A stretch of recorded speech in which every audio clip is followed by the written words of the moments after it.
All right, we're back at it again for a deeper dive into the truth about pretty much everything.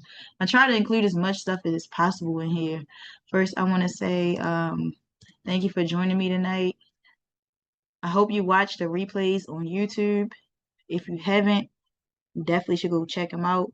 I am not going to post the entire presentation that I do tonight. I won't be posting all of it on YouTube because I know some of it we're going to get into. It's going to be a little bit, it's going to violate the guidelines. So if you're watching this on YouTube and you're not a part of the community, you definitely want to think about joining the community so you can see the part that I could not put on YouTube.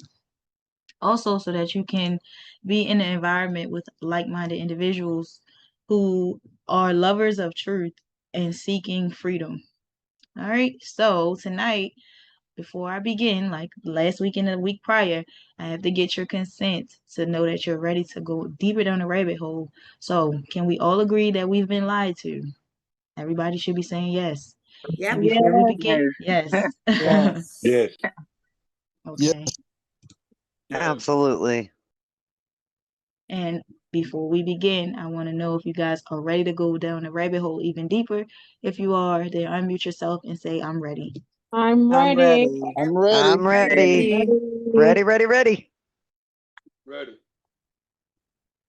All right. And thanks to all of you guys who typed in the chat. All right, so tonight let's get started. We're talking about global cosplay and how the world is wearing your face. The world has been divided into identities worn like costumes, and each one is rooted in your origin. Now, the funny thing about this is that everybody is under some type of identity theft in one way or another, whether they know it or not. So everybody is pretty much playing a role that has been, one, given to them, or two, inherited. All right, so a lot of people don't know who they are.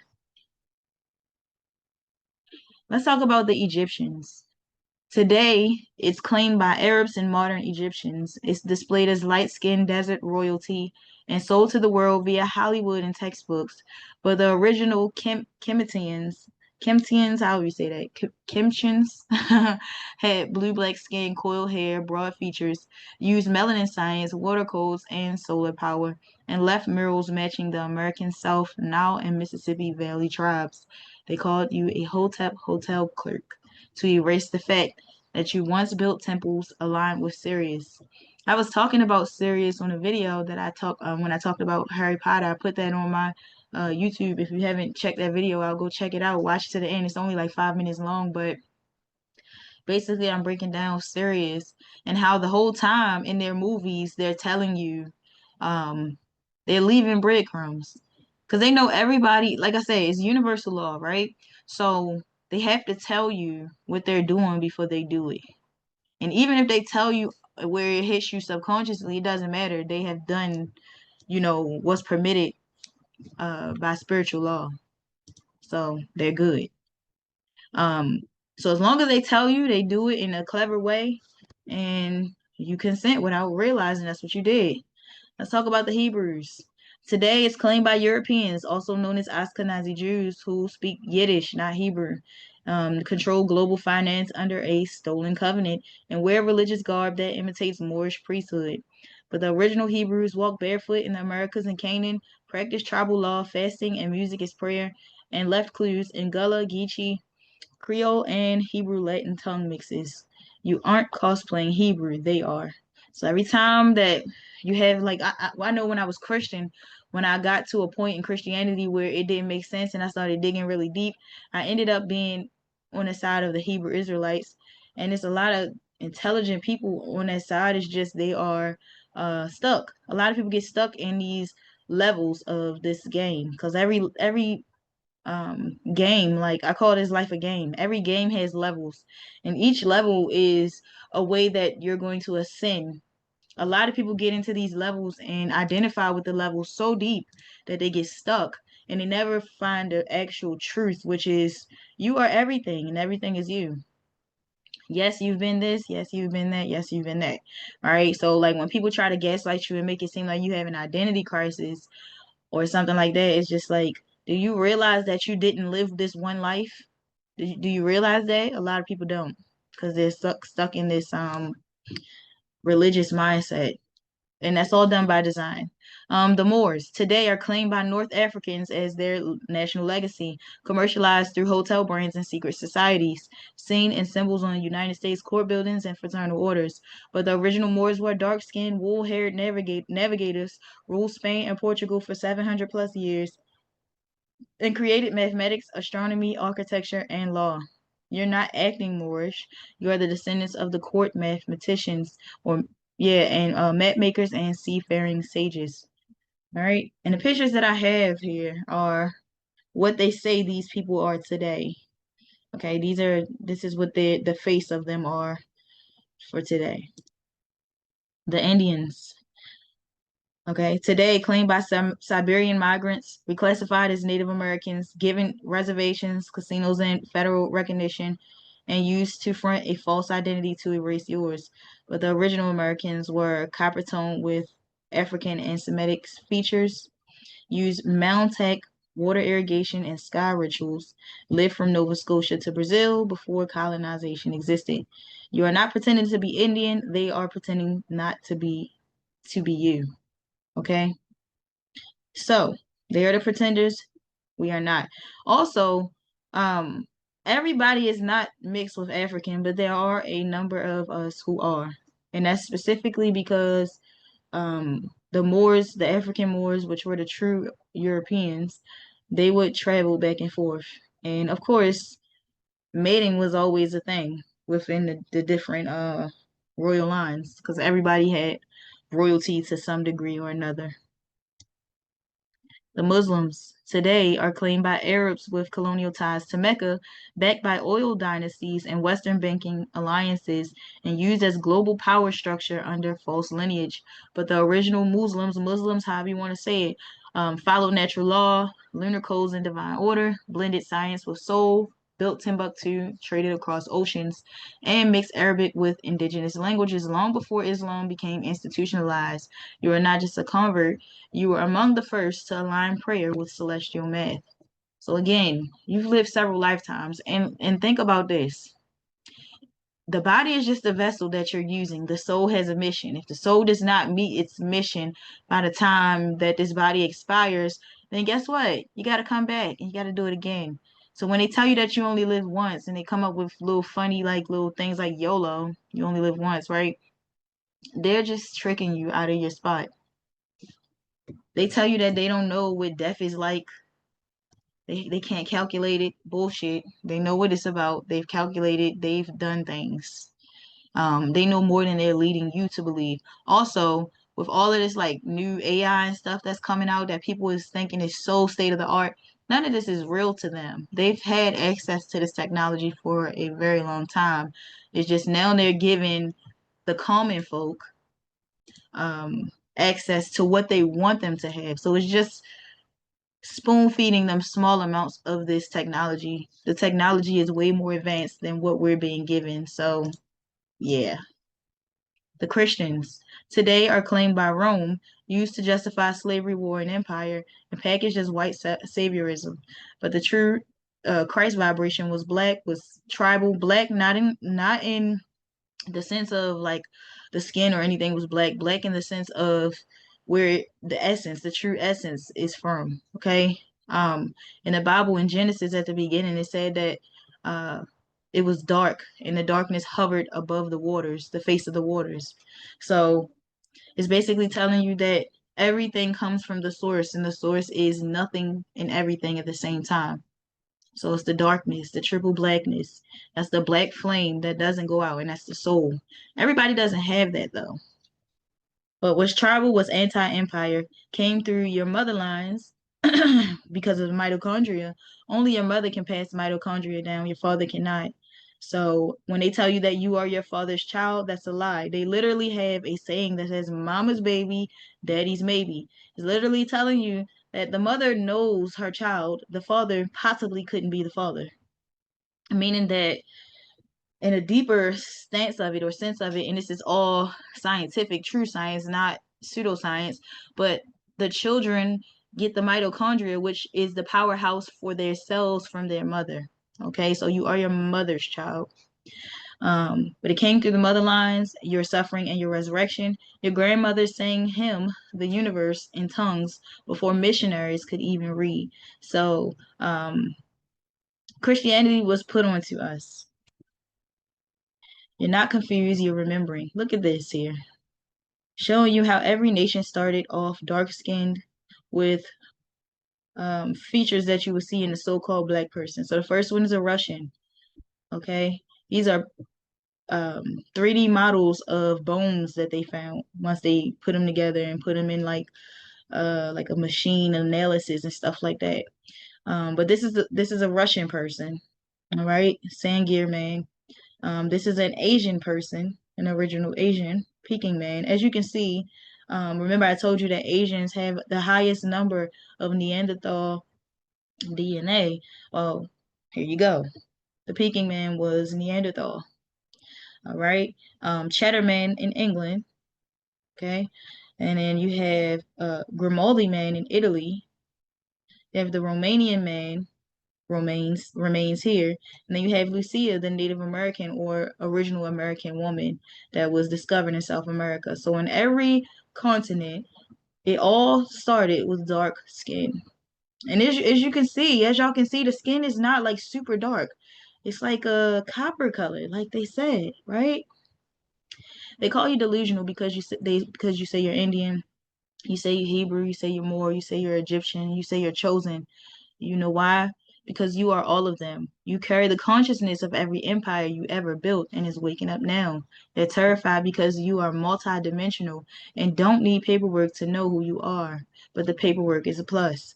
Your DNA speaks across timelines. You can stand in Mississippi and remember Mali, stand in Baltimore and recall Babylon. They know the spell is breaking. But remember, there are casualties to every war, so there's always going to be people who pretty much can't come. All right? It's not the same page. I just kept the same picture. We are the mother of all nations. Your blood formed the foundations of Asia, the Americas, Europe, and Africa.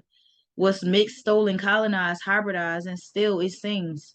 It's why the world exists and why every race mimics you. Your culture was never borrowed, it was stolen, divided, and sold back in pieces. And this is why you feel Egyptian, Indian, and Hebrew. You dream in other tongues, or you are the root, and everyone else is the branch pretending to be the tree. But everybody's going to keep gaslighting you and making you seem like you're delusional for knowing because you have the remembrance of it in your bones. There is they tell you everything in their esoteric book called the Holy Bible. It's a part in the book I don't recall exactly where, but it was talking about the Valley of Dry Bones and how those bones would in the like quote unquote end times, which we know the end times is just the end of their propaganda and the beginning of a new civilization under proper order. But the Valley of Dry Bones, it talked about during the end times how them bones was going to become resurrected and they were going to remember and have their strength and regenerate and come back together. So that's sort of kind of what's happening right now. Ezekiel 38. Thank you. We are the mother of nations. You are not an identity crisis. You are the timeline that was split into fragments and scattered across the world. Each piece, Hotep, Israelite, Moor, Christian, is a memory. You are remembering. They are pretending. Let them shake. You are not cosplaying. You are the original blueprint. Return to reclaim all names, lands, and thrones. Because it was taken from you. Literally, everybody, the so-called black woman can give birth to every color. All right, let's talk about the first human found in America, which is a quote unquote black woman. This is her actual skull here, and this is their computer analysis down here. It's a little blurry, and then right here is their 3D model.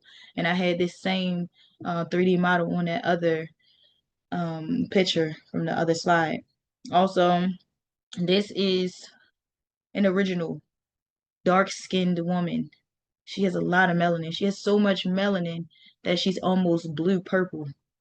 You see how black can have every color in it? And you can look at her features and see that she's still very genetically connected to her ancestors. She wears their face. Scientific evidence. Let's talk about Luisa woman. In 1975, near Lagoa Santa, Brazil, archaeologists Annette Lemon and Pereira uncovered the oldest human remains in the Americas named Luisa. Lisa's skull is over 11,000 years old, predating any so-called Native American remains. But they told you in school that these Native Americans, which are truly Siberians, crossed the Bering Strait over 20,000 years ago. Bullshit. Because how is it that none of their remains were found that dated that old? So, forensic reconstruction showed a broad nose, forward jaw, woolly hair texture for preserved cranial shape, and cranial facial features that match sub-Saharan so-called Africans and Aboriginal Australians, not Mongoloid types like the Siberian. So she is more connected to the so-called black, so-called African here. You can see this is a drawing that they had. They had the recreation, again, the 3D model, and this is her actual skull. Okay. And uh they're not just making this up. They're literally running so many analysis on this skull that they can actually see through the indentations of the skull and the shapes of the sockets, the placement of the top part of her jawline. They can pretty much, once they put it in those analysis, they can do a deep render, which this is, or this drawing is a prediction, but this is the actual render of what this person might have looked like. Okay, so I don't think they would go out of their way to lie about her being what she is, because when have they ever wanted to tell us that people that look like us was the first here? So anybody that's thinking that, they can stop thinking that, because nothing that benefits us has ever been um, shared with us like this. So this is just telling you that this is facts. Okay. Conclusion. The first American was a black woman, not a Siberian migrant. Science confirmed it. The Smithsonian even admitted to it until the museum burned mysteriously in 2018. Okay. So once they burnt the museum, they burnt a lot of proof. They destroy proof all the time. The black woman is the genetic mother of all nations. Let's talk about the mitochondrial DNA, mtDNA. That's the mother's code, okay? All humans carry mtDNA from their mother. It never comes from their father. That is mitochondria, the powerhouse for the cells, okay? That's what makes your cells have life. Every mtDNA line on Earth traces back to one root haplogroup, which is L0 and L3, or L0 through L3, excuse me, which are only found in so-called African women, which is actually us. Okay, the term mitochondrial Eve is scientific slang for this original woman. Okay, this is the Eve. Adam and Eve, this is Eve. This is a 3D reconstructed render of what they predict that she looks like or looked it like. Um, she existed 200,000 plus years ago, far before any other race classification ever existed. So again, this out even if the Bering Strait thing was true about the Siberians that played Native Americans, even if that was true, still this beats that. So what are they going to say now? All men are sons of black women, period. Race is a social filter placed after divine biology already wrote the blueprint. So when they were doing eugenics and all their pseudoscience, creating all of these differences of people through their features and creating different classifications to put people in to create race, when they were doing that, they were erasing the fact that everybody comes from a black woman. They did not want that to be known. And we're going to go really deep. I don't know if it's going to be this one or the next one, but we're going to go really deep into the destruction of the so-called black woman, like how they go out of their way to degrade and destroy her image because she is the essence of God on earth, basically. Um, Biblical confirmation. So let's dismantle church filters and go to the source. You have Genesis 2:7, and it says, "And the Lord God remained man of the dust and of the ground." That dust wasn't sand; it was fertile, rich black soil, the color of melanin. So if you look at um if you look at like natural things, most natural things have some type of color to it, letting you know that that color comes from melanin. Melanin is what creates color. We'll go into that as well. But in Hebrew, Adama means red, black, clay, linking Adam to dark skin. These verses were later whitewashed in newer versions like the NIV and ESV, etc. Often they omit the tone, the skin tone, or describe glowing skin, which removes the melanin reference altogether because they don't want you to know that the first people were not so-called white or fair skinned. Real life, why they hide her. The black woman is feared, not just hated, because she is the original blueprint of all genetic variation on Earth. It all came from her, not to her. So she's the creator of all genetic variations, okay? She's the original model of every face you see on this Earth. The only being who can create every phenotype on Earth. She's the only one that can create an albino, an Asian, a Latino, etc. And the spiritual gateway, because her womb is a bridge between dimensions. Because I like to call the womb, our womb specifically, the God portal, because we're birthing gods when we clean our our wombs, when we heal from our traumas, and when we start to educate ourselves and live life accordingly. We are bringing through raw energy when we have our children, especially when they are created with love. So we are the bridge to different dimensions because we can call in ancestors at will, even if we're not consciously aware of it. If it's something going on in our lives and it's an ancestor that can potentially help us, we'll give birth to the ancestor. So they say, so they demonize her and like calling us Jezebel, Sapphire, or Mammy. Mammy is like the Aunt Jemima character with the scarf on, the big house mama.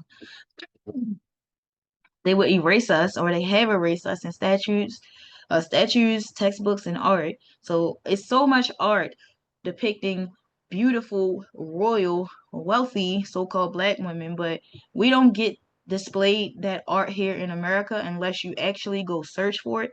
But it's everywhere in other countries, especially Europe.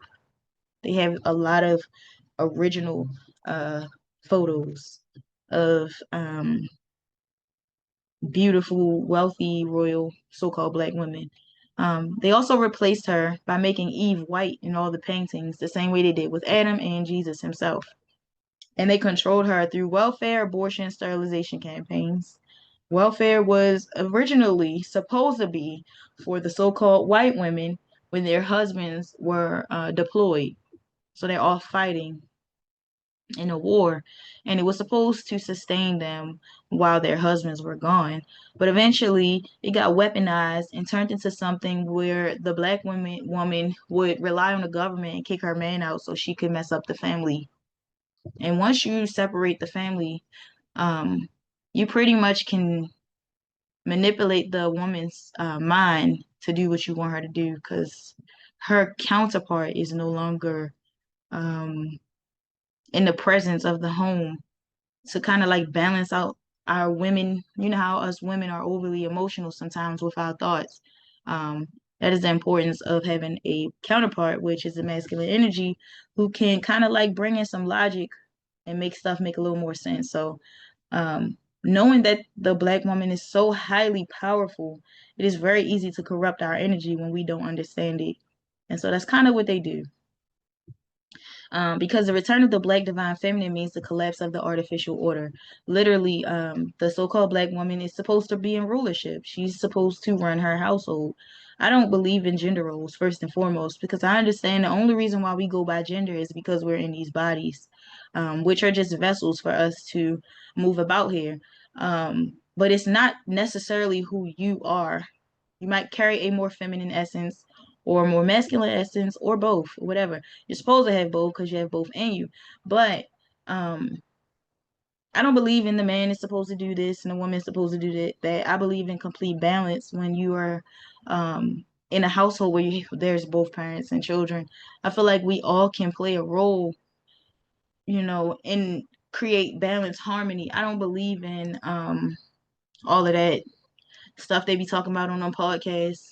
I just think that's a bunch of division, and in every way, their system is going to divide, and that's one of their biggest division tactics, especially right now. So you have a lot of younger men and women who are afraid to even get in a relationship because of all of these older people who are painting a picture that just is just making it look so bad to be with somebody. Historical backup. So Queen Nzinga, Makeda, which is Sheba, Nefertiti, Hatshepsut, excuse me, and Oshun are not myths. They are cosmic archetypes of sovereignty, strategy, beauty, and law. The Moors were led by Berber and Fulani women before Spain's fall. Um, the first temples on earth were womb-shaped. They honored her and not him. And European royal courts kidnapped black women and their daughters for their genetics to fix their dying bloodlines. So a long while ago, and I would say about around the 19 teens, like the teens of 1913 through 1919 or the early 1920s. There uh there was a population issue for those who came over here. They were not being like they were not we were outnumbering them, put it like that. And so they had to find a way to even out the number. And this is where a lot of hybridization came in, where they would rape our women and make babies with them. That was because they wanted their bloodline, excuse me, to continue. It was pretty much just for their benefit, even though a lot of the so-called slave masters who owned their plantations and had slaves, they would get the house girl, because it's called a house girl, pregnant and have a baby by her, and they would enslave their own child. They would enslave their own child. Spiritual revelation. Every soul that enters earth comes through her. Yet the system taught you to bow to the man who legislated your womb, like telling you you can't have abortions or you can't. And I'm not a feminist. I don't like feminists. I think feminists are imbalanced. I think masculine over alpha men, them alpha men, I think alpha men are overly masculine. Just like I think feminists are trying to be feminine but they're actually overly masculine. So both of them are imbalanced. I don't believe in a person being by themselves. I believe everybody has a partner, everybody has a divine counterpart. But if you allow the system and all of its deceptions to make you be single, then that's the boat you'll be in. But I don't believe that people are not supposed to be together because what would be the point of life other than to make more life? I don't know. But every soul that enters earth comes through her. Yet the system taught you to bow to the man who legislated your womb. She birthed galaxies, yet was made to serve countries. She is the Alpha and Omega of humanity, the living ark of the covenant. That's why they told you when they colonized and took over the biblical story and retranslated it, they created it to be all masculine because we're in a patriarchy right now. We're under patriarchal rulership, which involves a lot of wars and fighting and things like that. Also, with them making it manly, they changed the essence of the spirit. How can you have a father, a spirit, and a son, and all of them are men? Where's the woman in that equation? So if you read the Bible before in detail, you would know that the Holy Spirit that they talk of has very feminine tendencies. Is a lot more forgiving and softer to uh, sinners, as the book says. So in my mind, I'm thinking that spirit, that Holy Spirit is the woman, the feminine essence of life. And remember, all of it is esoteric, so there's not an actual God, Jesus, or Holy Spirit. What it is you becoming aligned and balanced with both masculine and feminine tendencies, with both positive and negative polarities within yourself. That's the yin and yang, complete balance. All of us have it. That's why I'm saying, like, literally, you're only a man because you're in a male vessel. You're only a woman because you're in a woman's vessel. Outside of that, your spirit has no gender. It's genderless. It's androgynous.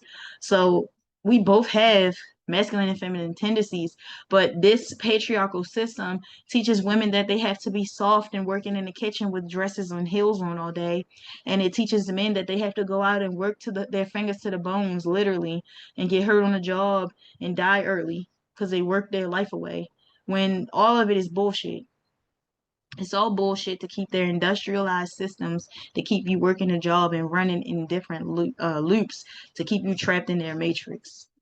Come out of When they say come out of her, my people, come out of Babylon. That's what we mean. Like, you can't come out of her in one way and not others. When you are learning this truth, you have to remove yourself completely. And it may take time, but you have to remove yourself from every system.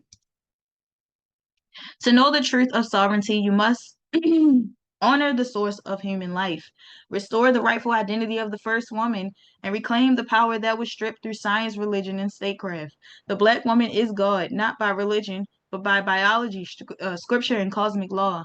And she doesn't need permission to awaken, because it's not like we knew that any of this was going to happen consciously in these bodies, because all of us forgot, but it's happening and we're remembering. And the subconscious is saying this in the DNA, and all of that is syncing together, and it's saying, hey, this is what it is. It's time for you to play your role. So there's going to be a lot of people that's heard about it, but whatever. All right, who and what were the Neanderthals? Who and what were the Neanderthals? These were a very odd bunch of people who once existed. Contrary to popular whitewash anthropology, Neanderthals were not your cousins like our cousins, like they said, with this Charles Darwin monkey to man evolution thing. In acute evolutionary tree, they were a genetically isolated humanoid species that existed outside the original human bloodline. Here's the raw breakdown. Neanderthal DNA is found in modern Europeans and Asians, but not sub-Saharan Africans, so-called Africans. This means original melanated humans. We have L0 through L3 haplogroups, and they never interbred with them. So we never connected with the Neanderthal species. So we have never touched their DNA. Okay. Neanderthals had low foreheads, heavy brow ridges, broad, short bodies built for cold environments and physical labor, and a cranial structure that limited prefrontal lobe expansion. So they had no ability or limited ability to logic, intuition, and spirituality. So they literally were walking beasts that had the ability to do a little bit more than an ape, which was their predecessor. Okay.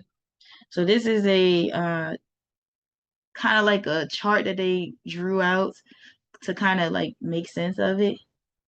But the Neanderthal, eventually the skin and all of that begin to mutate. Scientific evidence. All right. So 2010 study, Savante Payabo, Max Planck Institute for Evolutionary Anthropology. This is where it comes from. He says Neanderthal genes are present in 1 to 4% of non-African populations. Okay. And when I say African, I'm talking about Black people. So just know what I'm saying. In their scientific studies, they use the word African. So we're going to just go with that. But you know what I'm talking about. 2016 genetic mapping study from Nature Journal broke it down by group. So they said that East Asians were 20% more Neanderthal DNA than Europeans. So they actually have more Neanderthal DNA than the actual Europeans. Europeans only have about 2 to 3% of Neanderthal DNA. And Melanesians or Aboriginals like us, not us, Aboriginals like the ones in Australia, and I forget where exactly they are connected, but like the what's that place? Papua New Guinea, the other place. There's another place with like the small people. I can't think of it, but those kind of people are up to 4 to 6% Denisovian, excuse me, which is another humanoid species. So we are different species. There are a few different species of human. Fiji's, New Zealand's, yeah, those people. It's another group of people. I can't think of it. Pygmy. That's what they call. And Africans have 0% Neanderthal DNA. All right. So-called Africans, Black Americans, whatever. So what does that mean? There were two parallel hominid stories. So one was divinely coded, which came from the original woman, which was the mitochondrial Eve. Remember, your mitochondria is passed down through your mother. So every mother that has children, no matter if the child is male or female, will inherit the mother's mitochondria. So you're connected to your grandmother's grandmother. We're connected very about 4 to 5 generations back. So whatever trauma that they picked up, we're now kind of like breaking through it. So you either were divinely coded and you came through the original woman, which was the mitochondrial Eve, or you were biologically engineered or modified, and possibly you were brought through genetic experimentation or hybridization with animal DNA. So you either came from her or her. Period. That's just all it is. And Neanderthals are said to be a creation of man, by the way. Again, that's the wheats and the tares. They're going to grow up and look just like you, but they're not going to be you. And you're not going to be able to tell until they're grown. That's the story from the Bible.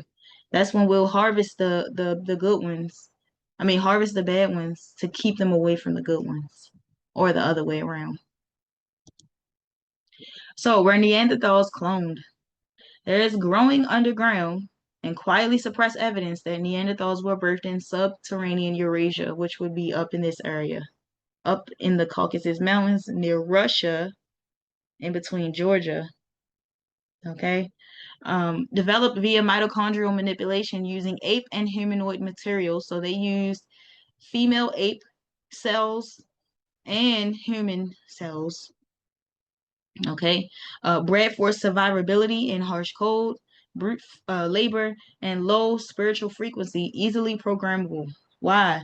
Because colonizers needed a class of humanoids to mine, conquer, and obey, just like today's corporate foot soldiers, trained for policy enforcement and not cosmic awareness, like this fella here.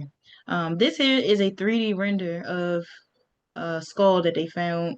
And this is what they're predicting that this individual might have looked like. All right, so they were not bred for intelligence.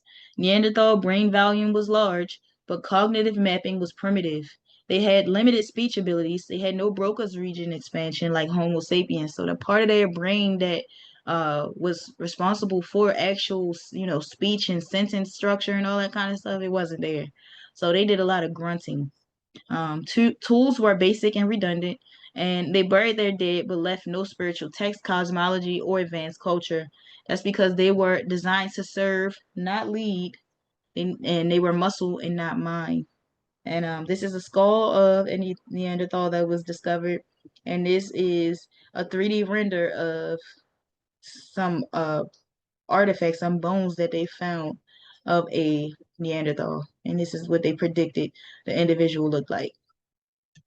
Okay.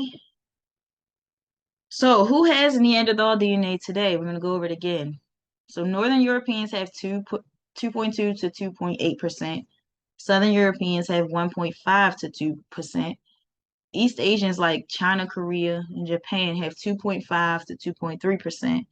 South Asians like Indians and Nepalese, they have 1.5 to 2%. Native Americans, the Siberians, have 1 to 2%, and sub-Saharan Africans or so-called Black Americans have 0%. So not many white passing people in America carry up to 3% Neanderthal DNA, depending on, I didn't mean to say not, I meant to say note. Note, many white passing people in America carry up to 3% Neanderthal DNA, depending on their Nordic, Slavic, or Germanic roots. This is why many white ethnicities like the Ashkenazi Jews, Nordics, and Anglo-Saxons display higher than average levels of Neanderthal traits like dense bone mass, meaning their bones kind of like they can grow on top of each other. They have some disorders where that can happen. Excuse me. Hair texture is straight and heavy. Light skin, which lacks melanin, and reduced intuition or spiritual receptivity. All right. Excuse me, guys. Here we have what each one of these could look like. Here is an Ashkenazi Jew. This has been, what is his name? Inyatu or something. He's the prime minister, aka leader of Israel, the nation of Israel, and the Ashkenazi Jews. He is an Ashkenazi. She's an Anglo-Saxon. I forget her name. She's an actor and a model. He's also like a YouTube personality or an actor or something, and he's Nordic. So this is what they would look like typically. Why does this matter? Because it explains why so many so-called white societies rely on laws and enforcement and not natural law or empathy. Why there was a need to graft in divine knowledge through ancient Egyptian, Moorish, and Hebrew systems. It was never theirs originally. And why the global elite see themselves as separate from the rest of humanity. They may very well be a separate class, and they know it, and that's why they do a lot of interbreeding. They will, to keep their lineage, what they call pure, aka blue bloods, they will literally have babies with cousins and stuff like that, just so they don't have to bring in a new bloodline. So tying it all in, Neanderthals were likely the prototype of the obedient worker class. Their DNA was blended into select Eurasian groups to create controlled hybrid populations, a caste below the elite but above melanated nobility. The elite class, which are the Khazarian, Roman, and Venetian bloodlines, they use this system to create whiteness as a legal identity tied to Neanderthal heavy ancestry. So that's why today the laws serve them, the religions worship them, and the systems protect them. But the soul is missing. So when you hear about soulless beings, they are those who are connected to um, DNA that is not of the original woman, which is DNA of the soil. What's want to know if you're carrying it? So if you are wondering if you have Neanderthal DNA, these are some of the common signs of high Neanderthal DNA. First of all, the square jawline. I don't know if you guys can see that, but her jawline is pretty square. She has a heavy brow bone and she has a low forehead, um, wide rib cage, and short limbs. Some of these don't have short arms or but they have short legs and they have wide middle sections, especially for a woman. High tolerance for cold. The cold doesn't bother them. It could be 20 degrees and they'll be wearing shorts and it's like it's not like it's not cold to them. They can adapt to cold and they love cold. Obsession with hierarchy, law, and control. Most of them are police officers or military. They can't help but, be in a hierarchy where there's a sergeant and a commander and they're, playing a role in that and they're, feeling like they're in control. They like that. The lack of melanin in aversion to sun, like this fella here. What happens to a person that has melanin, when the sun hits their skin, um, the vitamin D it starts to form on the skin and the skin soaks it in. Okay. But for people that are heavily melanated, the sun can sit on your skin and absorb the vitamin D can sit on your skin. Your skin will absorb it, but there will be extra once you hit your level, right? You'll hit that max level of vitamin D that you can take in a day, and you'll hit your level. So the skin put to protect you will become darker and start to hold on to the excess vitamin D until your levels fall back down. When your levels drop, the excess that's sitting on top of the skin starts to be absorbed. That's why you turn tan or darker when the sun hits you. But people who don't have melanin or very, very low levels, when the sun hits them and they hit their max level, excuse me, and they hit their max level of vitamin D, they begin to burn because the vitamin D becomes toxic because their skin doesn't know how to process the extra. So what happens is they burn, they cook, and this is what it looks like. And don't get me wrong, this can happen to so-called black people as well. This can happen to so-called black people as well. I actually have cousins who every summer that we went to the beach, when we did go, they would get sunburnt. And they had a lot of European in them. They are gingers. They were really light with freckles and red hair. And yeah, they would get burnt. How they trap you in their system. The straw man birth certificate. They gave your physical body a name, capitalized it, and turned you into a corporate entity so that they could tax and try you in their courts. Your spirit was never meant to be Mr. or Mrs. John and Jane Doe. Think about this. We are so entrapped in these flesh suits that we believe the people they told us was our family was our family. We believe that because a black woman, so-called white woman, whatever type of woman you come from, we were told that that is our mother, and our mother is somebody we should hold to a high regard and respect. But when you think of how everything has been inverted, we cannot trust our mothers because our mothers are the informant who turned us into property and gave the state permission to have us. Even if they didn't know, they still played a role that spiritually disconnected us from the true source that we come from or we are. Okay, so the reason why they had back in the day, it used to say informant for the mother, like, because she's literally telling on you and giving you up. But they changed it. So your mother is really the one who locked you into a system. Again, whether she knew it or not, they used her ignorance to get that to happen. Public school indoctrination. They train you to respect rules and not feel truth. They beat universal law out of you with bells, schedules, pledges, and punishments. So you go to school and you learn what they want you to learn. Actually, I just learned something about public school in the books that we were reading that were manufactured through McGraw-Hill. McGraw-Hill. Um, that company that owns McGraw-Hill is actually a sub company or sub corporation under BlackRock. So the entire time they have been creating a narrative and creating books under their jurisdiction. So school is literally a boarding school. When they first came, whenever they colonized the land, they would set up boarding schools for all of the youth and the obedient prisoners. They would put them in those boarding schools and they would indoctrinate them to believe something other than what they already knew. But they were not just indoctrinating them like oh, you need to learn this. No, they were beating them, beating the truth out of them, and beating lies into them. So they were using trauma to program or reprogram our ancestors. Religious filters. They hijack your memory of divine law and replace it with sin and obedience to church and state, which are both tools of empire. All of these religions, every last one of them, it's a chart I should have got, but there's a chart that shows different religions, right? And in the middle it says gnosis. For those of you who don't know what gnosis is knowledge, knowing, knowledge of self, okay?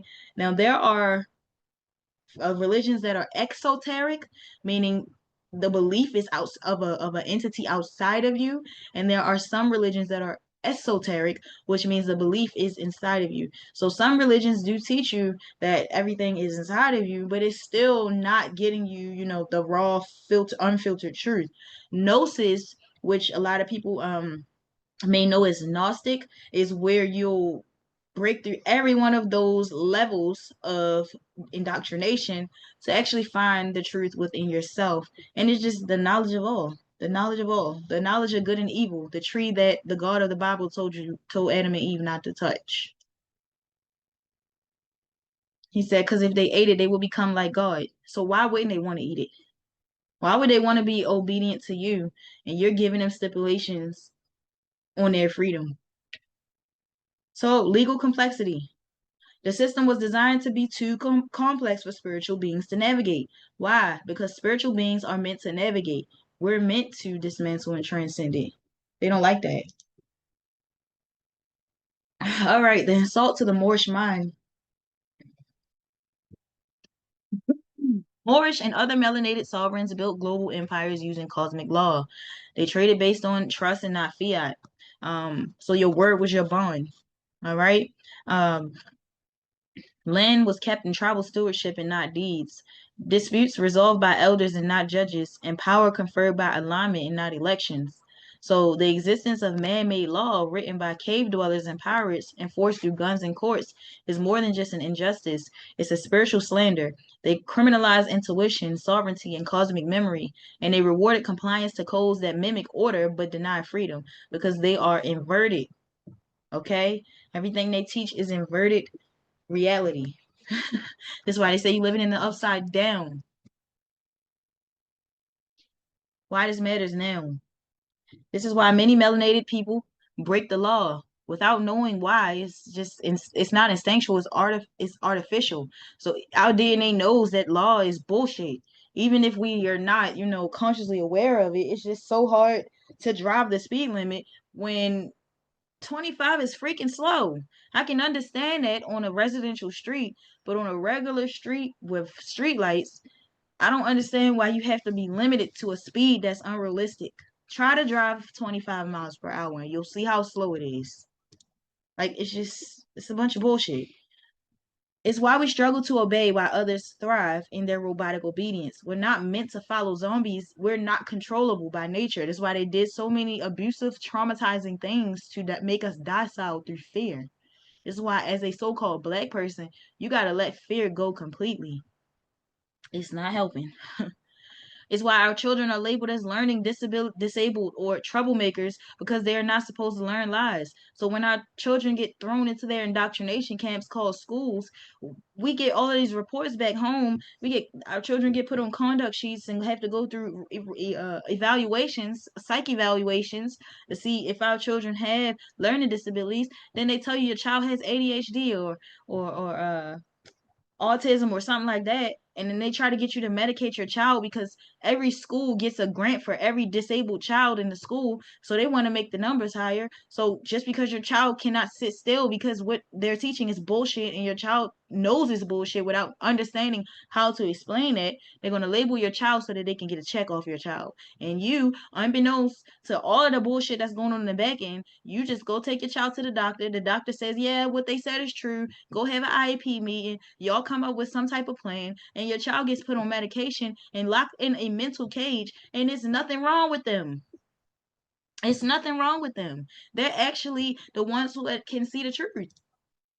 Something wrong with y'all for putting your children on medication because you're messing up their nervous system and their development. You were not born to obey statutes. You were born to restore divine law on this earth. I remember when my oldest daughter went to school for years because I didn't take her out until she was in what, fifth grade. Yeah, because I didn't know what I know now. But they kept trying to push the IEP thing, like she has a disability, and I said, you know what, y'all better leave me alone because I'm never taking her to the doctor. There's nothing wrong with her, and I didn't let them force it on me. So I never got her evaluated. I came to the conclusion that she just doesn't like being around other children in that way.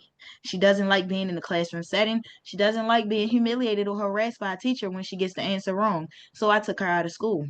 Because she comes home and she tells me how they make her feel when she don't get the answer right. And I'm like, yeah, we not gonna have that because I'm not gonna go to jail for somebody doing my child like that. And in all actuality, she's freaking a genius. She just learns on her own. She learns her own way. And that's why schools indoctrinate you because they make your child think they have to meet these milestones because the other children around them are meeting those milestones. And it's just completely false. It's completely false. All of it is made up on who's the most obedient. So the children that are doing well in school are the ones who are going to be the best candidates to keep this matrix system going. Being happy that your child made valedictorian, being happy that your child graduated at the top of the class is not an accomplishment. Sorry to tell you that. It's not. It's an accomplishment to those who own the corporation called the United States, but it's not an accomplishment to you or your child because that means that they are at the top of the class to be the greatest actor in their matrix, and they're going to use their energy until they realize, if they ever realize, that there's an issue with the system, which most of them don't.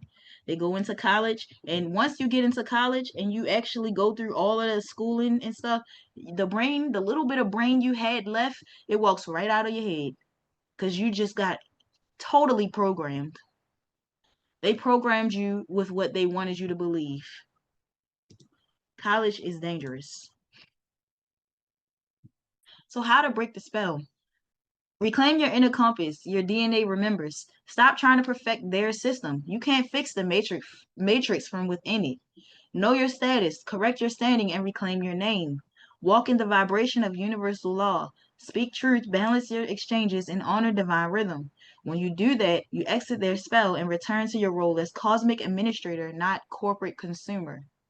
You don't let them tell you, but you also don't try to operate in their system like you're going to break their system, because you can't break something that has been going on long before you were thought about in this current lifetime.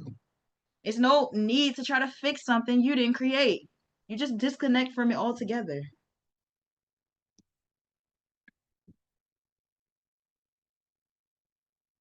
The out of Africa theory, the biggest scientific spell ever cast,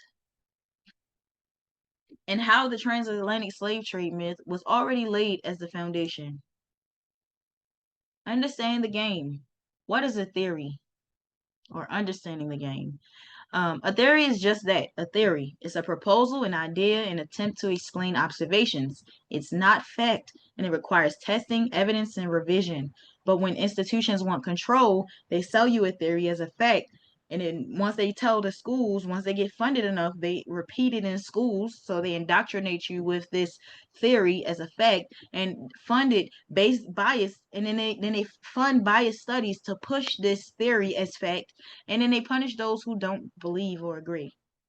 This is exactly what happened with the out of Africa theory. It is another one of those theories, as with many. As with many. The slave trade myth came first. Before anyone told you humans came from Africa, they told you your ancestors were cargo.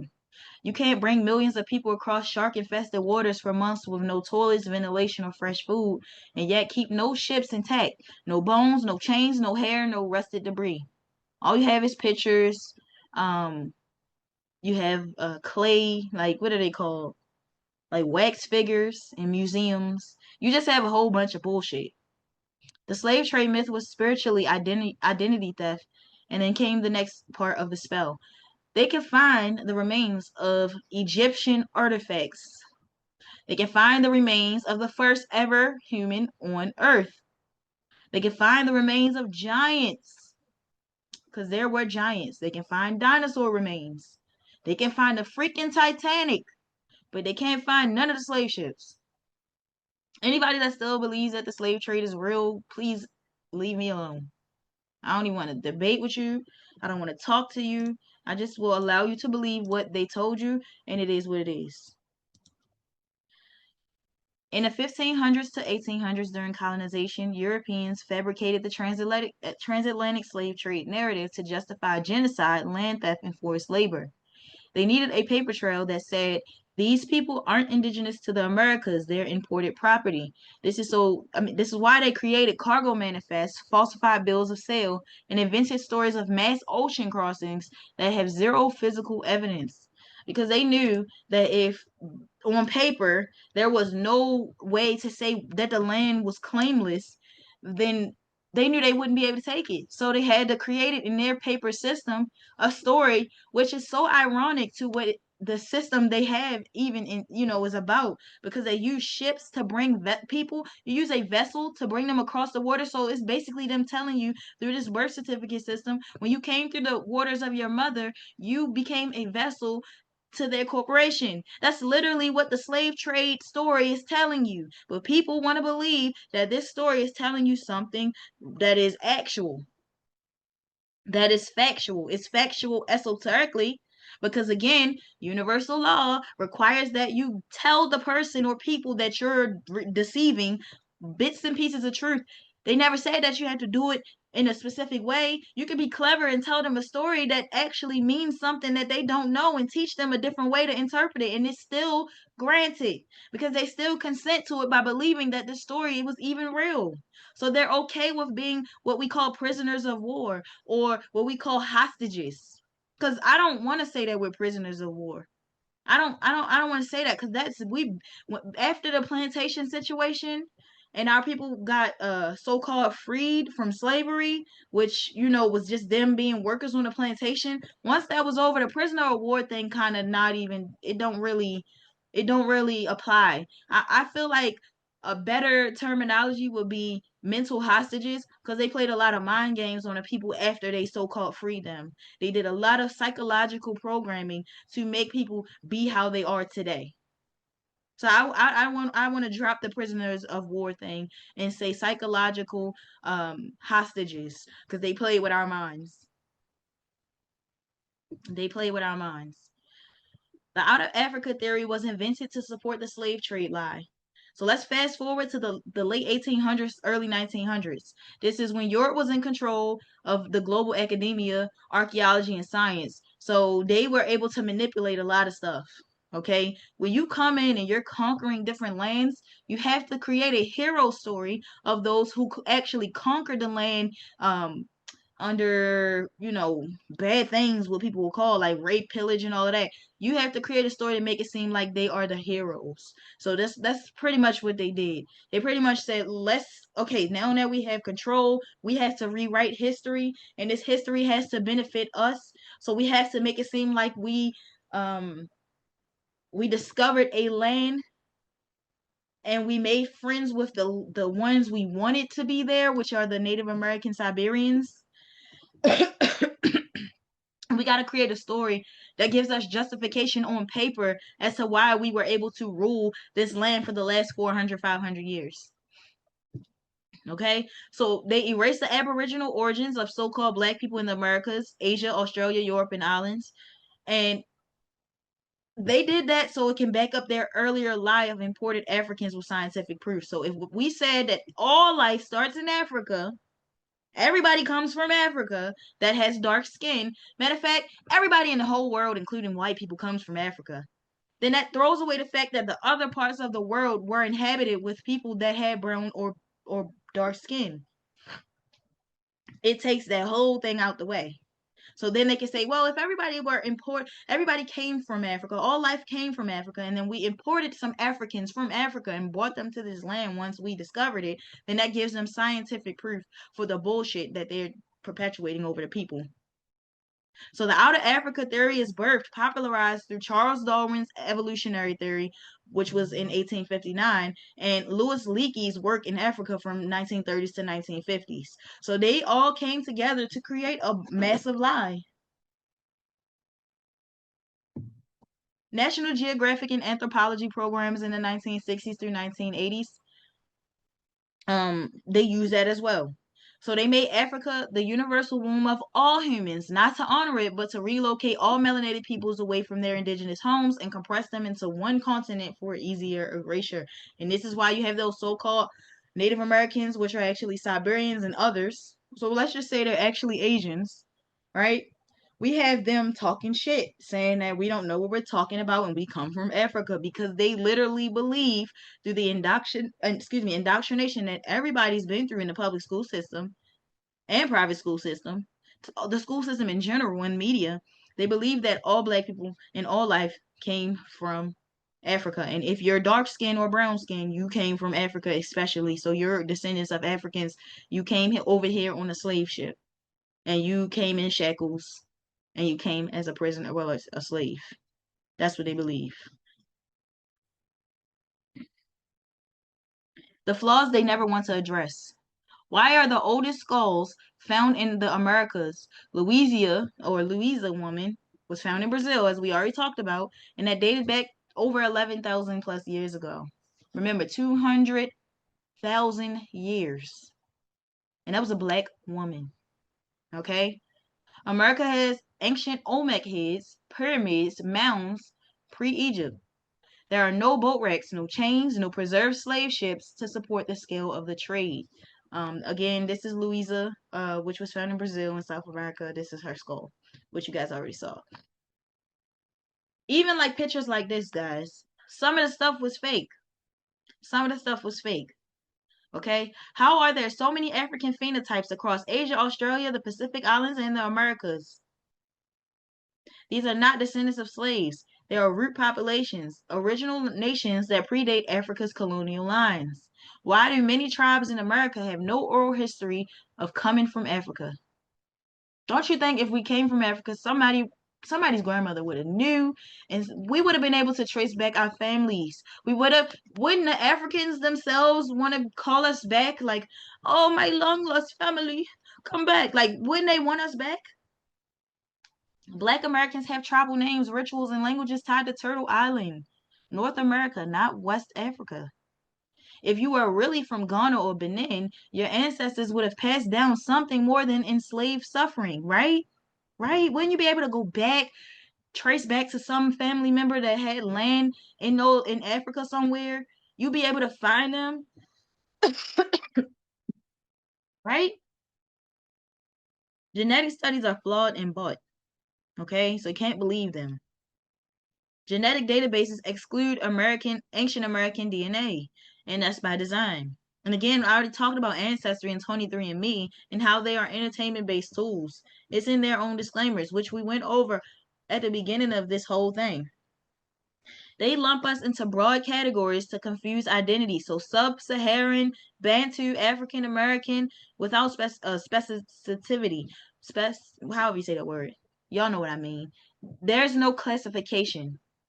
There's no, okay, these are this type, but they have Russians that look white, Asians that look white, Australians that look white, like all of these other countries and all of these other continents, they all just automatically can just show a white person, including America. Come on now. The truth they tried to bury. Black people are indigenous everywhere, from the Americas to Australia to India to the Philippines to ancient Europe. The world was seeded by melanated beings, then colonized by engineered hybrids.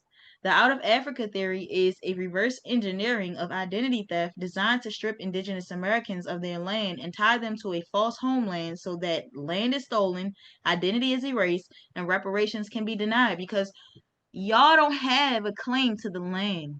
Remember, we took it from y'all. We conquered y'all. We pillaged y'all, and we destroyed every documentation that proved that you guys, well, they tried to. They destroyed a big amount, but not all of it. The very important things they still have in their law libraries, in their underneath the Vatican, in the Library of Congress, and all of their secret places where they hold the real shit.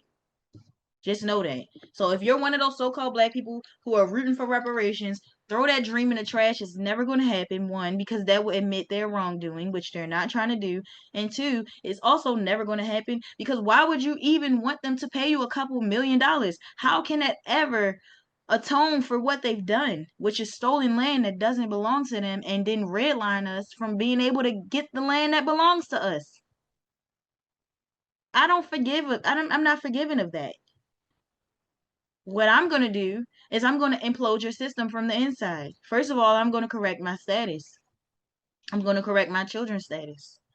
I'm going to become a private banker and I'm going to operate through 501c3s and different nonprofit organizations where I don't have to pay taxes legally, right? I'm going to play the game you guys are playing so I can implode it from the inside. So once I become a billionaire, I'm going to be sitting up there with y'all where I can knock y'all off.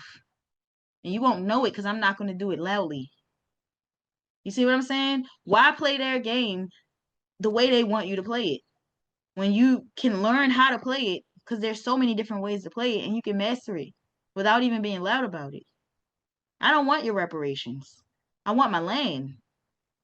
I want to be able to live for free because water is free. I want to be able to live for free because electricity is free. I want to be able to live without having to worry about a bill every 30 days. So we have to make that happen. They're not going to give it to us. Timeline of deception versus truth. So let's start with the 1500s through 1800s. The myth was that millions of Africans were imported as slaves, but truth is that Black Americans were already here as free men, women, rulers, and landowners. Excuse me. In the 1800s, the myth was that primitive nations primitive natives were discovered in Africa and South America. But the truth is that indigenous civilizations had advanced astronomy, architecture, and governance. We were already doing fine. A lot of the stuff that they passed off as theirs was stolen. It was stolen. Majority, if not everything, that they passed off as theirs is stolen from different nations that they conquered. 1859, the myth is Darwin's origin of species used to claim black people were closer to apes. The truth is that spiritual warfare disguised as science to dehumanize melanated people, which added into the generational trauma that was passed down through epigenetics. And they knew this. They studied it. They know everything they've done, they've studied extensively. Okay, it's not just something that they randomly came up with one day, like, oh, I got a good idea. No, this was planned, well thought out, well studied. The 1900s, the myth is that all modern humans originated from a single African Eve. The truth is that the earth was populated by multiple melanated root races spread across continents. So it wasn't just Africa, okay? Don't believe the bullshit. Again, Africa is a creation of Rome. The land was Alkebulan, however you say it. That's the real land. Everybody's mind has been held hostage. Okay? Everybody's mind has been held hostage. Everybody's playing a role that they're not supposed to be playing. The balance is off. 1960s to 2000s, the myth. DNA confirms all humans come from Africa. Truth. DNA samples are filtered, biased, and ignore pre-colonial American genomes. Okay? Who were the Moors? The Moors weren't just some Islamic travelers or North Africans who passed through Europe. They were the rebuilders of the ancient world after the last global flood, the preservers of Atlantean, Kemetic, and Kushite wisdom, the rulers of Europe, the Americas, parts of Asia, and parts of pre-flood Lemuria. Okay, the origin of royalty, science, medicine, math, philosophy, architecture, and alchemy. The Moors were the sovereign builders, carriers of the divine order and natural law. Their skin ranged from deep copper to jet black. Their science was celestial, and their system of governance was rooted in honor, oaths, and cosmological alignment. They were very connected to the stars, to the sky. Like in the Bible, it says, look to the skies. They were very well versed at that. Okay? The Masons, Moors students turned oppressors. The Moors taught the Masons, believe it or not. They did not just learn what they know by being smart. That's not how that came about. The Masons or Freemasons were not originally the masters, they were the apprentices. They came to learn from the Moors. But when the Moors opened their libraries, temples, and orders to teach them in a spirit of upliftment, many of the Masons used their knowledge to create a shadow version of what the Moors built. They learned sacred geometry, sound and light alchemy, how to build temples that harness cosmic forces, and the secret meanings of measure, compass, square, and the eye of providence. But instead of using this knowledge to maintain divine order, they flipped it. What was sacred to the Moors became symbolic to the Masons. What was meant for light was used to build systems of control. Okay, so that's how it got inverted. That would be like my own students, which are people of this community, one day saying, well, you taught me enough. Now I'm going to take you out. A massive slap in the face. How they bound the Moors. Look at that. These are real pictures, guys. Look at how our people once were. Don't believe that bullshit about you being a slave. That's how they enter your mind. They did it through secret treaty and covert oaths. The Masons learned that divine beings could only be enslaved via consent. I'm going to say that again. The Masons learned that divine beings could only be enslaved via consent. What did I tell you guys about how they trick you into consenting with bullshit? They tricked the Moors into signing contracts and treaties under duress of false names, binding them to systems they never agreed to consciously. Doesn't that sound like today?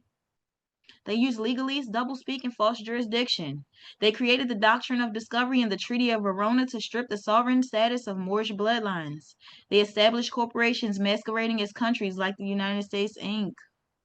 They understood spiritual law. You can't rule a sovereign unless the sovereign consents. So they reclassified them, renamed them, and made them forget.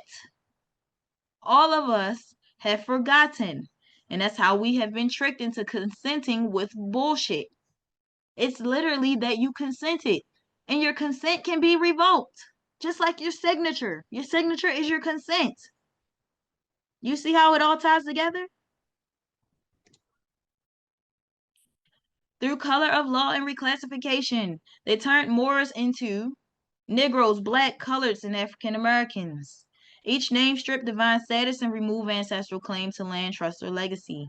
Masons, now armed with secret knowledge, bound the Moors not by chains but by words. You see?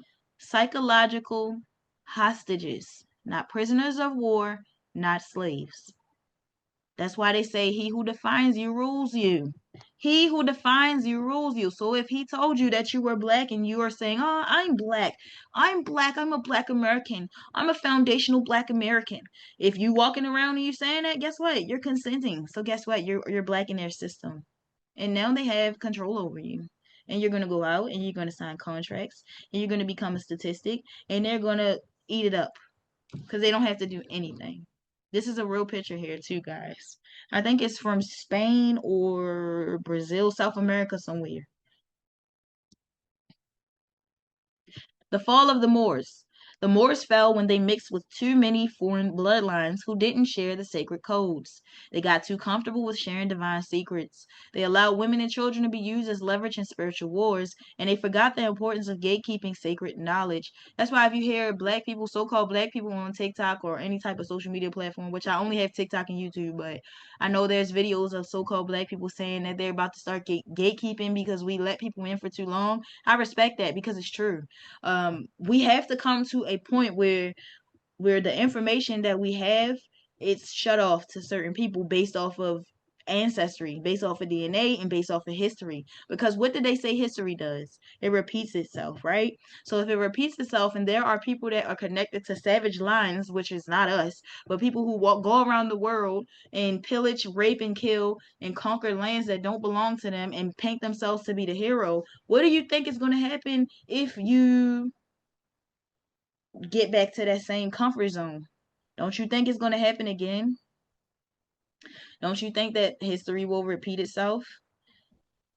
We don't have a heart to hurt people. We have a heart of love. This is why we invite people to cookouts who shouldn't be there, right? And because we have the heart of love, we actually just care about people for who they are and not what they look like. And that sometimes is detrimental to us, as you can see what happened to the Moors and how they fell out of sovereignty. Once the Moors were infiltrated from within, the Masons took full control using mirror versions of Moorish orders. Inversion, they inverted, it's the upside down. They inverted the true order of things. Even the Moorish fezes, Shriner codes, seven-pointed stars, and Islamic-style brotherhoods were absorbed and distorted. Now, I'll tell you something. The reason why I don't connect to Moors in a way that, most people do, I don't wear the garb, like the fezzes and the head wraps and all that. I'm not doing that. And it's not to be disrespectful to anything, but I feel like we're in a different time where holding on to certain titles and getting into them that deep is kind of redundant because times have changed. And we have been in each one of those empires. We wore the garb, we wore the Indian headdresses, we wore the Moorish fezzes, we wore the royal gowns and the Egyptian what they call that little snake thing that they put on their head. I forget the name of it, but we wore that before. I don't think in this time it's necessary because what we're doing is breaking through those lies and we're ascending outside of the dense body that we're in. And this body is not for you to get attached to, it's for you to experience. This is why realizing that you're not the vessel and saying I'm the living man or woman, you're not really a man or woman at all. You're just a living spirit that animates this flesh, this vessel. And you may have lived lifetimes where, or even your bloodline, your ancestors, your DNA connects you back to these different times. But just the knowledge of those times is what's relevant, not being stuck in those times, if that makes sense.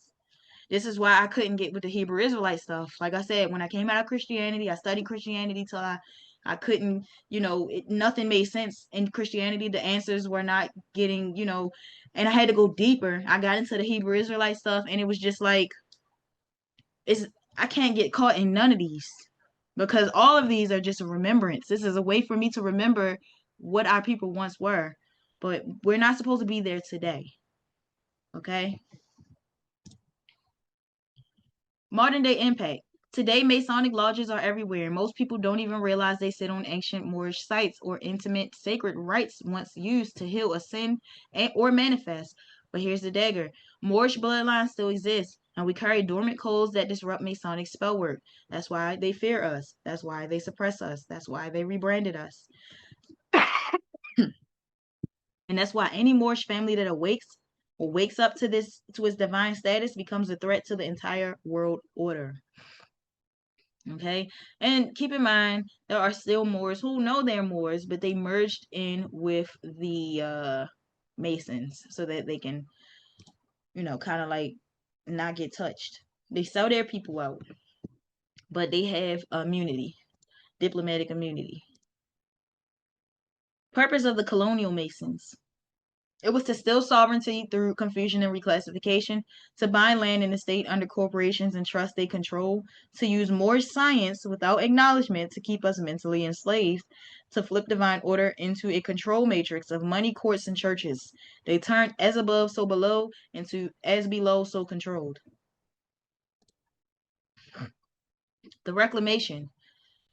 You reclaim your Moorish estate by remembering your status, declaring your nationality by filing and living, operating in natural law, dismantling contracts that were never yours, and reclaiming your name, your seal, your line. Okay, if you are a descendant of the original Moors here in the Americas, you can do that. Okay? Come out of their system as black. You're not black. Black is civilly dead. Black does not get justice. Black does not fight back. I just made that up, and I think that's a very good acronym because we're not black, and the whole time we've been fighting. But it tells you that we're not black. Black is just used to put you on paper. Black in essence, we are. Black in legality, we are not. Okay. Ancient beginnings, foundational programming. And look, that thing I just said can go both ways. Black always fights back, or black does not fight back. It depends on what black you are. Are you black in truth, or are you black in legal, or their legal system in legality? So you're going to be the black that doesn't fight back, or you're going to be the black that always fights back. Ancient beginnings, foundational programming.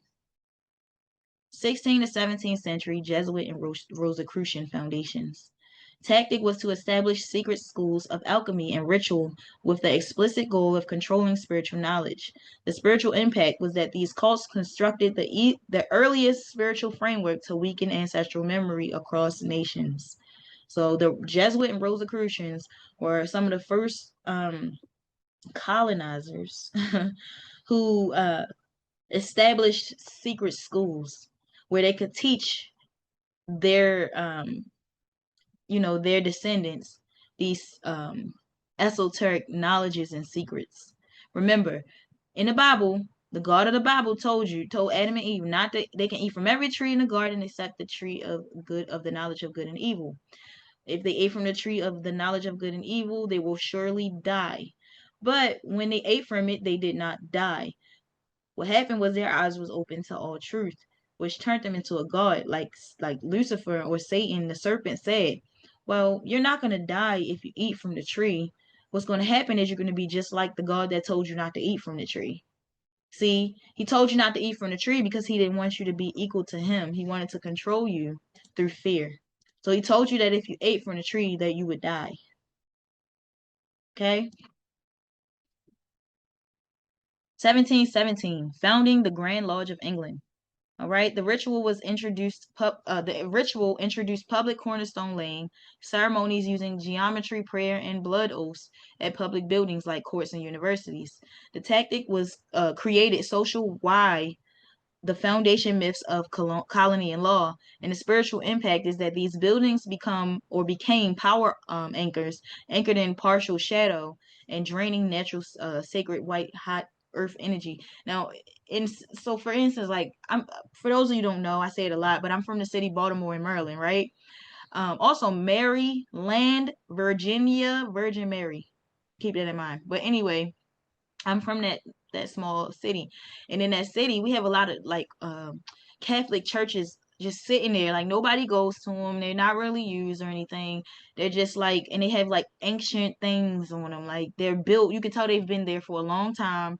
Um, they have like gargoyles or statues and stuff in them. They got some of them downtown Baltimore actually has the Anunnaki carved into them, and these buildings are super old. Okay, nobody uses these buildings, okay, unless a pastor decides that he wants to rent the building out or whatever. But these buildings are put strategically on special ley lines, and the ley line is an energetic line, okay, where you can place different buildings. When they build, they don't just build for the hell of it. They build based off of sacred geometry. So they put things in areas where they can harness or harvest energy. So in the inner cities, you'll especially up on the East Coast, you'll see a lot of churches that aren't used, but they're still upkept and they're still available and open, and they're just sitting there, empty, and they are energy harvesters. Okay. Colonial America, Sacred Land Takeover. 1776 is when Freemasonry met Declaration of Independence. The ritual was public readings of the Declaration at Masonic lodges and churches, and the tactic merged civic loyalty with Masonic doctrine binding the new nation to spiritual servitude beneath a secret higher good, when the higher good was them. Okay? Spiritual impact. It replaced indigenous covenant-based law with paper contracts and shadow authority. That's why they call it a shadow government. 1865, post-Civil War Reconstruction. The ritual was laying of lost cause spiritual stones at Confederate memorials in full Masonic regalia. The tactic energized white supremacist spirits while painting the true land stewards, which were mulattoes, Creoles, Melungeons, as traitors of color. Spiritual impact. Activated public monuments as fear anchors so ancestral blood remembers subjugation. So they played with our mind. The whole time it's been your mind that's been in shackles. 20th century, mass energy manipulation. In 1913, they held the inauguration of the Federal Reserve. This ritual was a hidden ceremony with Jesuit advisors, massive activation, symbolic sacrifice of wealth as a spiritual binding. Tactic, bound economic energy to debt, erasing memory of debt-free economies once operated by indigenous and Moorish communities. Spiritual impact, we became wage serfs and became unconsciously worshiping colored paper as ultimate power. Excuse me. I'll read it again. We became wage serfs. So you became a slave for working for a job and became unconsciously worshiping colored paper as ultimate power, which we know has um no value. 1933, New Deal and Mount Rushmore beginning. The ritual, KKK style torchlight dedication. Ceremony atop the Noon Mountains, private Masonic circle present. Tactic, use forced labor and relocated indigenous Siberian archetype workers to carve obedient ancestors. Spiritual impact, it created false ancestral outposts, decoupling melanated people from their real elders. So when they carved these false what they call founding fathers into that mountain, that was a spiritual thing that took place. All right, everything they did was to strip you mentally and spiritually. You strip a person to that level, you can make them do whatever you want them to do. 1963 through 1969, counterculture. In 1968, lunar landing. The ritual was Apollo 11 televised ritual, Masonic invocation during live broadcast over waves. The tactic was hijack release of human belonging, space travel to push America as God programming, spiritual impact, distant earthlings from planetary belongings, and ancestral skyline memory. Again, everything they do is a stripping. It's a mass ritual that strips your mind and your spirit and your connection to source. 21st century psyops and global ceremonial shifts. 2001, the 9/11 spectacle. The ritual was that Twin Towers collapsed, reenacting ancient ziggurat sacrifice ceremony. Also in Freemasonry, the towers or two pillars is duality. Okay. Tactic: activated global fear to shift Earth's grid and enforce new surveillance systems, mass mandates, and war economies. Spiritual impact: instilled hyperdrive trust in unaccountable global authority, ancestral link to civil disobedience damaged. Okay, so during that time, I was in sixth grade, so I was like 11 years old. And I remember like my father coming to get me from school early. They let schools out early, and I didn't know what was going on, but he was playing it on the radio when we got home. And it just was like the way they were making it was just like the world was going to end. It was so scary. Oh, they might come to Maryland next because it happened in New York, so that's kind of close to DC and Maryland. They're like, oh, they're going to DC. They're going to go bomb this and do that. It just was like the world did a complete switch after that. It's like people started being more afraid. Getting on planes was a lot harder because they enforced all of these, these laws that removed your privacy, so they could go in your bags. They can tell you what you can and can't have. They can confiscate stuff. Like a lot of our rights were stripped from us on that day. 2010 to 2020 Olympics, Super Bowl festivals, ritual, musical performances staged inside Freemason built stadiums. The tactic is sound light vibration used to entrain and program millions into consumer trance. And that's why they during the Super Bowl they play all of those commercials. Because hold on guys, I gotta take a break. My son crying real quick. Hold on. All right, so picking back up. Sorry, guys. So I'll read it from the beginning. So 2010 to 2020 was the Olympics and Super Bowls and festivals. The ritual is musical performances staged inside Freemason built stadiums. The tactic is sound, light, vibration used to entrain and program millions into consumer trance. Again, like I said, that's why they play so many Super Bowl commercials. Um, it's all to make you consume and it gets you prepared for their holidays and seasons and stuff. That's they put you throughout the year.